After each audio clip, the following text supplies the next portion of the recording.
guys, welcome back to my channel, Rewind That. It's your girl, Miss K. So today we're going to be going over the latest episode of Marriage Boot Camp Hip Hop Edition. Now I'm going to try to get through this video as fast as I can. I'm not trying to rush at the same time, but the kids are pretty much running rampant and they're really not letting up with the noise. So trying to have them keep it down. So let's get right into it. So when they first start off, Stu is still unsure of where he stands with his relationship with Michel'le. Okay, and he's realizing that Michel'le is pretty much stuck in the past. Okay, all right, and then we have CeeLo and Shaunie. They go about their morning as if nothing happened. They didn't have that argument the night before where, you know, he was saying that she came off a certain way to make them seem as if they were disjointed, and she said, I didn't say nothing that was untrue, and then they had a disagreement. She said, I love you. He didn't want to say it back. Okay, now CeeLo and Shaunie both said that this is how they often deal with their arguments. They kind of just sweep it under the rug and keep it moving. And Shaunie says, unfortunately, it's not resolved and it comes back up, you know, so it's almost like it's just a band-aid, you know, so they really need to work that out. Hopefully boot camp will help them. I know they're winding down to the last days, so they're really going to have to take some of the tools that they learned and apply those tools to their relationship. Okay, so anyway, now Dr. Ish calls a one-on-one with Michel'le because he notices a pattern with her as well, that she's allowing her experience from her past relationships pretty much to get in the way of her current relationship with Stu. Okay, now Dr. Ish tells Michel'le that the men in her life have taught her some horrible lessons about love and going from one bad relationship to another, right? So she was in an abusive and bad relationship with Dr. Dre. And then she was in another abusive and controlling relationship with Suge Knight. Okay, so, and I think she had children by both of them. Or maybe one child from each man, I think. So Michel'le says she doesn't know how to feel, you know, in her current relationship. When she gets a hold of a good man like Stu, she doesn't know how to feel. So she fakes it so she doesn't get disappointed, right? So I told you guys that's her little defense mechanism. I said this last week that I'm noticing that her saying, oh, you could go get whoever you want to and just let me know. I told you I feel like that she's fronting and she don't really mean that. You know, at first when she was saying it, it kind of made me feel like, okay, is she really that serious? Does she not really care about this guy? But then as the shows kept coming and the episodes were coming, I realized that this is a defense mechanism of hers, and she really does like or love Stu, but she won't admit it, okay? Because she's afraid to be hurt. Okay, so the bottom line is Dr. Ish wants Michel'le to know that she has a unique opportunity to redefine a blueprint of what love is supposed to look like and feel like. All right, she just has to take those walls down that she has up, okay? Now they've called for their first exercise, which consists of the boot campers designing or illustrating a positive memory and two painful memories of their childhood. And they're doing this through like tattoos, okay? So they're designing tattoos of their memories. Oh, and welcome back to Judge Toller, because she was gone for a few episodes, so it was good to see her. So anytime boot campers have this exercise where they're dealing with the past, there's always one or two of the cast members that have an experience with being molested or sexually assaulted, you know, as a child. And it's very sad. And this time it was Ajwa and Jocelyn. All right, so then we find out that Styles was physically abused by his stepfather, which has shaped him into the man he is today, someone that doesn't allow too many people to get close to him. So he says that he has really his wife he's close to, and he has a few homies, and that's it.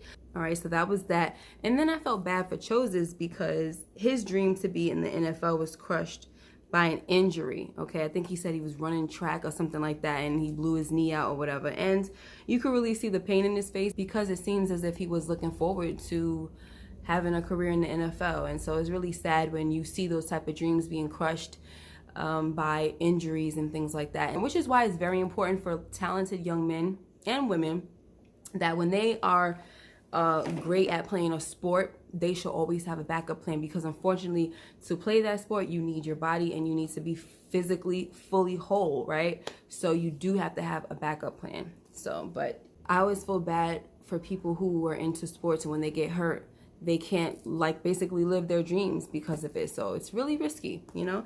Anyway, so After the exercise, Shawnee and Michel'le talk, and Shawnee told Michel'le that Stu has to get serious and stop trying to turn everything into a joke, which I totally agree. And then I was glad when she told Michel'le that she also has to get serious and stop telling Stu that he could go get somebody else, especially if she doesn't really mean it. Okay, stop saying those things if you don't mean it, girl, you know. So I was definitely happy about that because somebody needed to tell Michel'le, because it's like, girl, like I was saying, I said this last week, Michel'le really needs to let Stu know. I understand that she's dealing with the past, she has some issues, but she has to let Stu know that she really cares for him and that she's into him and stuff like that, because it's gonna make the man, like, he's already having second thoughts. So that's why I really think that Shawnee's advice was good, and I hope that Michel'le is taking it, because even though she feel like she's protecting herself, she could be ruining her future with Stu. If she wants a future with him, she could actually be ruining it because he doesn't really know how she feels about him. So next they have another exercise that involves kids that are playing them, right? And by the way, the kids were very cute.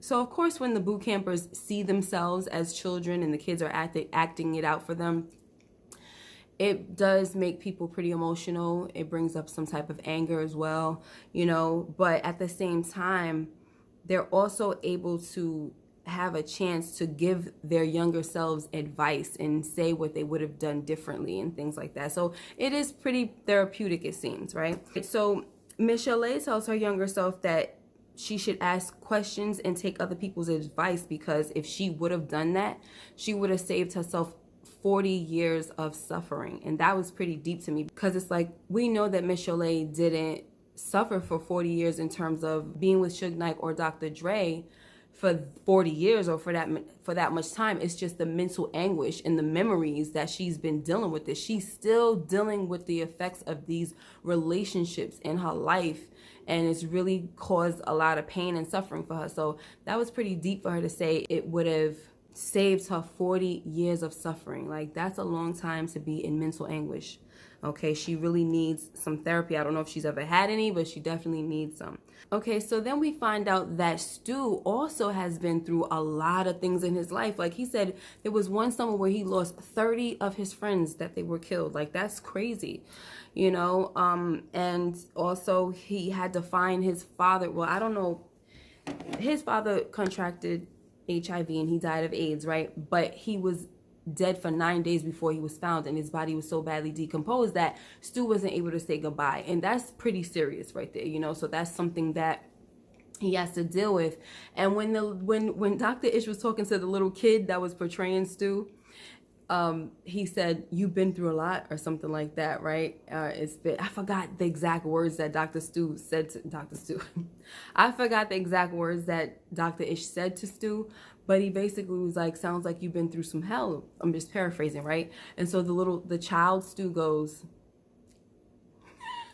he just smiled. So I started laughing, because I know that they're basically trying to say that Stu covers up all his pain and his anger through like a joke or smiling, right?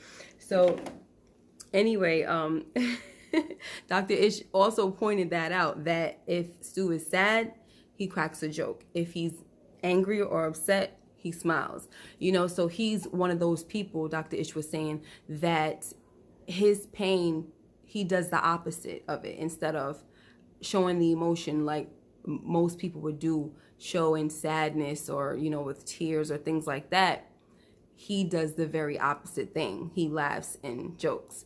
And so, you know, there are a few people that are like that. That's how they deal with it. But I feel bad for them, because it's almost like, how do you really heal?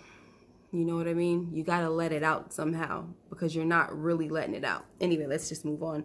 So finally, Judge Lynn Toler comes in and she tells the boot campers, okay, you guys made it through this day and everything, but tomorrow is the lie detector test day, right? So some people are nervous, like, what is her name? Bianca says she's very nervous, okay?